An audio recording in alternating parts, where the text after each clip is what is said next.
derajat. Fa inna ahadakum idza tawaddu'a fa ahsana wa atal masjid. Karena sesungguhnya kalian ketika mewudu, memperbaiki wudunya, lalu datang ke masjid, la yuridu ila sholah, dan tujuannya datang ke masjid untuk mengerjakan sholat berjamaah, lam yahud khuttatan illa rafa'allahu biya darajatan wa hatta anhu khoti'atan hatta yadkhulal masjid. Maka langkah jalannya dia untuk menuju masjid, setiap langkah itu diangkat derajatnya dan dihapus satu kali kesalahan. Satu kali salahnya dihapus selama dia niatnya itu untuk datang ke masjid sampai dia masuk ke masjid. Jadi setiap langkah yang dia langkahkan ke masjid itu diangkat derajatnya satu kali derajat, dihapuslah dosanya satu dosa sampai dia masuk masjid. Wa idza dakhala al-masjid kana fi shalah ma kana tahbisuh. Ini. Dan ketika dia sudah masuk masjid, maka di dalam masjid dia selalu mendapatkan pahala sholat selama dia di dalam masjid, tertahan di masjid untuk niat mengerjakan sholat. Bahkan wa tusalli yakni alaihil malaikah. Bahkan di dalam masjid tersebut orang yang menunggu sholat, apa itu habis sholat sunnah menunggu sholat wajib, atau habis sholat wajib menunggu sholat wajib seterusnya, selama dalam masjid ini, selama ada di dalam masjid selalu mendapatkan pahala. Bahkan didoakan rahmat oleh para malaikat madama fi majlisihi alladhi yusolli fih, selama dia di dalam masjid, tempat duduknya di dalam masjid, dalam rangka untuk menunggu sholat. Malaikat mendoakan Allahumma ghfir lahu, Allahumma arhamhu, malam yuhaddisih. Ya Allah, ampunilah dosa-dosanya orang itu, kasih sayangilah orang itu selama dia tidak batal. Selama dia tidak batal, berarti malam yuhdisu, selama tidak batal. Jadi di dalam masjid nunggu sholat, habis sholat sunnah nunggu sholat wajib, atau habis sholat wajib menunggu sholat wajib berikutnya, selalu mendapatkan pahala sholat, bahkan selalu mendapatkan ampunan dari para malaikat.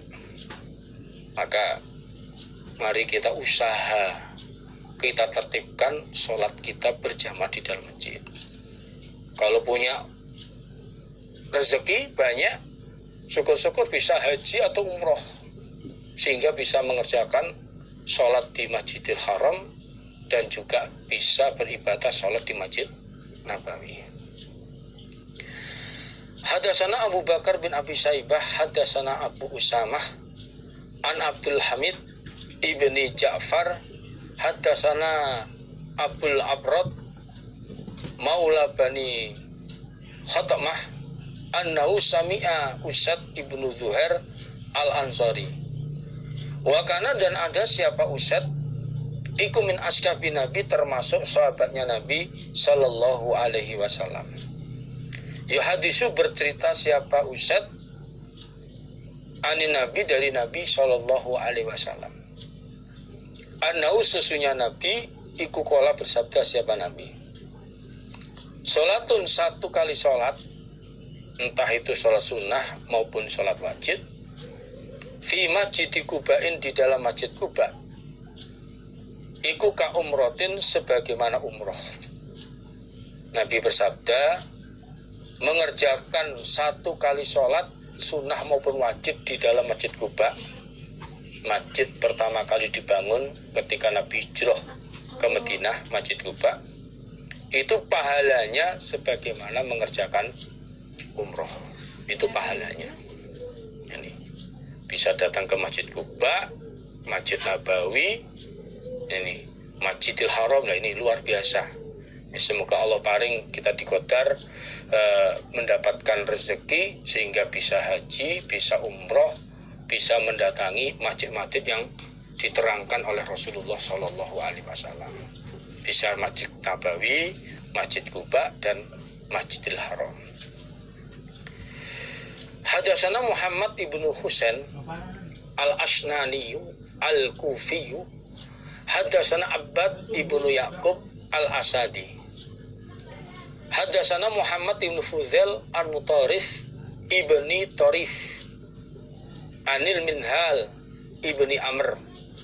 An Muhammad ibnu Hanafiyah an Aliyin karamallahu wajhah fil jannah. Ini salah satu julukannya Ali. Semoga memuliakan sapa Allah wajah pada wajahnya Ali, artinya seluruh dirinya Ali, seluruh badan, tidak hanya wajahnya saja, fil jannah di dalam surga. Kalau berkata siapa Ali? Ladagot menyengat an-nabiya pada Nabi sallallahu alaihi wasallam opo akrobun kala jengking skorpion. Wawa sedangkan Nabi iku yusoli sedang mengerjakan sholat. Siapa Nabi?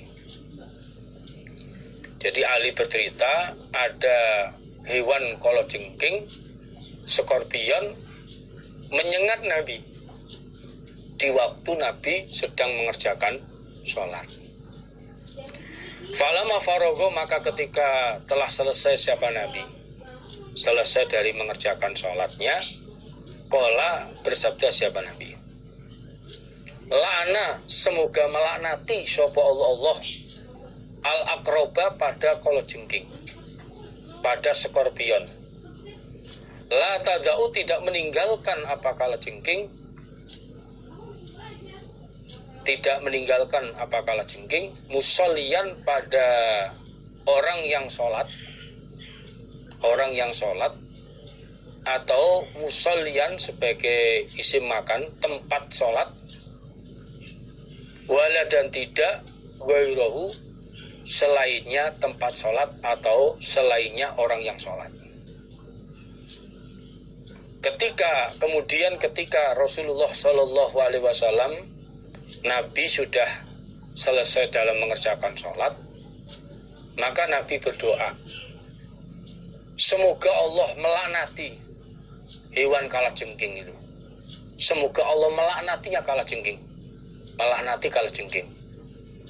Karena kalajengking ini tidak bisa membeda-bedakan, tidak bisa meninggalkan apa itu tempat sholat atau yang lain, baik itu orang yang sholat atau orang yang lain disengat. Pokok siapapun yang ada di sebelahnya kalajengking, apa itu orang yang sedang sholat atau tidak sholat, atau itu di tempat sholat atau di tempat yang lain, pokok di dekatnya hewan tersebut disengat. Ini nggak tahu diri itu hewan kalajengking itu. Makanya di dalam hadis yang lain, kalajengking ini termasuk dikatakan hewan fasik, dikatakan khamsun fawasik, 5 hewan fasik. Karena 5 hewan ini suka banyak mengganggu makhluk yang lain, termasuk manusia pun diganggu. Ini. Dan juga hewan tersebut hewan-hewan yang banyak mendatangkan mudarat. Hewan-hewan tersebut kadang masuk di rumah juga lah ini. Di dalam hadis Muslim, Sahih Muslim dijelaskan, an Salimin an Abi radhiyallahu an anin Nabi sallallahu alaihi wasallam, qala, bersabda sahabat Nabi, khamsun la junaha ala man qatalahunna fil haram wal ikram.